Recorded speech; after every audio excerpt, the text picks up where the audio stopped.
किसी ने सच्ची कहा है, जैसी करनी वैसी भरनी। ना माने तो कर देखो, और जिसने जिसने बुरा किया है उसका उसका घर देखो। नमस्कार दोस्तों, मैं आपका दोस्त गौरव आज हाजिर हूँ आपकी सेवा में एक नई कहानी लेकर। एक बार की बात है, एक गांव में एक डकैत रहा करता था। जो भी नागरिक देश के लिए गांव से या दूसरे गांव से रास्ते से निकला करते थे तो सुनसान रास्ते पर उन्हें पकड़ लिया करता था। और ना केवल पकड़ के उनका सामान ही लूटता था, उनके धन जेवर ये सब लूटने के बाद उनकी मृत्यु भी कर दिया करता था।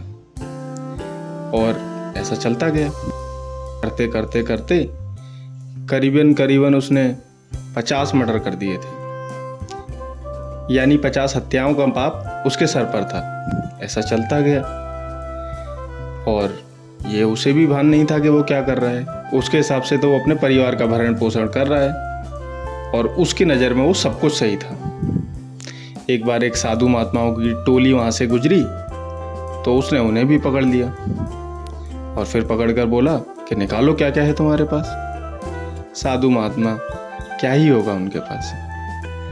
उनके पास जो आंतरिक धन था, वो ज्ञान, वो तो उसने मांगा नहीं, बाहरी वस्तुओं की मांग करने लगा। साधु महात्माओं ने भी निकाल दिया कमंडल, निकाल दी रुद्राक्ष की माला। लो भैया यही है हमारे पास तो, तुलसी माला, रुद्राक्ष माला, कमंडल, लूट लो। गुस्सा हो गया, पागल समझ रखा है, धन निकालो। कहाँ से आ रहे हो? राजा के यहाँ से आ रहे हो, बहुत धन मिला होगा, धन निकालो। उस टोली में एक महान संत थे। वो मुस्कुराए और पूछने लगे कि तुम कर रहे हो, इसे पता है क्या मिलेगा? धन मिलता है, मेरे बच्चों का भरण पोषण होता है, मेरी बीवी खुश है, मैं खुश हूं, मेरे माता पिता खुश है, मेरा परिवार खुश है। पर बेटा कब तक खुश है? इसका भोग कौन भोगेगा? डाकू पूछा, मतलब तुम्हें मालूम है इससे कितने नरक भोगने पड़ेंगे, किन किन योनियों में जाना पड़ेगा? महात्मा के तेज के आगे उस डाकू ने मत्था टेक दिया और महात्मा ने उसे पूरी बात बताई कि जो तुम कर्म कर रहे हो इससे ये नरक मिलेंगे, ये भोग भोगने पड़ेंगे, भोगोगे? डाकू घबरा गया और घबराकर महात्मा के चरणों में माथा टेक कर बोला कि प्रभु आप ही बताइए मैं इन सब से कैसे बच सकता हूँ। बोले जाओ गुरु बनाओ और गुरु दीक्षा लो और भगवान का भजन करो, तभी बच पाओगे, वरना इस पाप से कोई नहीं बचाएगा तुम्हें। तो बोले कि आप ही दे दो गुरु दीक्षा। बोले ऐसे पापियों को गुरु दीक्षा हम नहीं देते। तो बोले महात्मा कैसे पाप छूटे? तो जाओ पहले सारे तीर्थ घूम के आओ। कि महात्मा तीर्थ तो घूम लेंगे, लेकिन ये कैसे पता चलेगा कि तीर्थ घूमने के बाद हमारे पाप कट गए? तो महात्मा ने एक सूखी लकड़ी उस डाकू को दी और कहा कि जब ये लकड़ी हरी हो जाए तो समझ लेना तुम्हारे पाप कट गए हैं और आ जाना, ले लेना गुरु दीक्षा। तो डाकू ने वो सूखी लकड़ी ली, अपने बैग में रखी, जो भी उसके पास थैला या सामान था, और वहाँ से माथा टेक के निकल गया। शाम का समय था, करीबन 10 किलोमीटर चला होगा तो रात हो गई। उसने सोचा पास में गांव है, यहीं इस पेड़ के नीचे आज आराम कर लेते हैं, आगे का रास्ता कल तय करेंगे। वहाँ रुक गया, विश्राम करने लगा। जैसे जैसे रात बढ़ती जा रही थी, बैठ गया, भगवान का भजन करने लगा। महात्मा ने कह दिया था ना भजन करना है, बैठ गया।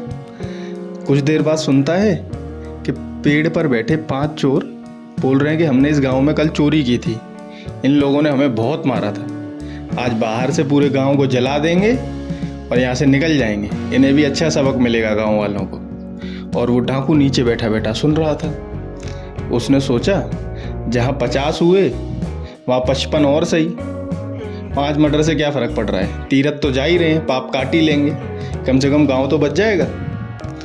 अनुभव था ही उसे आदमी मारने का। उठाई अपनी लाठी और सर में दे दे के मार डाले, 5 मार डाले। अब सोचा इन्हें मार तो दिया, अब यहाँ रुकना सही नहीं है। लकड़ी उठाई, जैसे ही चलने को हुआ देखा तो लकड़ी हरी हो गई। महात्मा ने कह दिया था ना लकड़ी हरी हो जाए तो लौट आना। भाग के पहुंच गए महात्मा के पास, उनकी कुटिया में पहुंचे तो महात्मा बोले इतनी जल्दी आ गए, क्या हुआ थक गए? बोले नहीं महात्मा आपने कहा था ना लकड़ी हरी हो जाए तो आ जाना, लकड़ी हरी हो गई। महात्मा चौंक गए, बोले कैसे हरी हुई? तो उन्हें पूरी कहानी सुनाई, ऐसे ऐसे गांव को बचाया है और 5 चोर थे, उन्हें मार डाला। बोले कि अरे यही तो तुम्हारा पुण्य बन गया, तुमने 50 लोगों की हत्या की थी पर 5 लोगों को मार के तुमने 500 लोग बचाए, यही तुम्हारा पुण्य बन गया। तो कब कैसे दोस्तों हमारा कौन सा कर्म कब हमें बचा ले किस पाप से, कुछ नहीं पता। इसीलिए दोस्तों मैं कहता हूँ, जीत लो हर लम्हा बीत जाने से पहले और जमा लो कदम डगमगाने से पहले। आपका बहुत बहुत शुक्रिया है कहानी सुनने के लिए। आगे फिर मुलाकात होगी ऐसी किसी नई रोचक व ज्ञानवर्धक कहानी के साथ। तब तक के लिए मुझे दीजिए विदा। आप सभी का बहुत बहुत धन्यवाद, बहुत बहुत शुक्रिया। Thank you so much.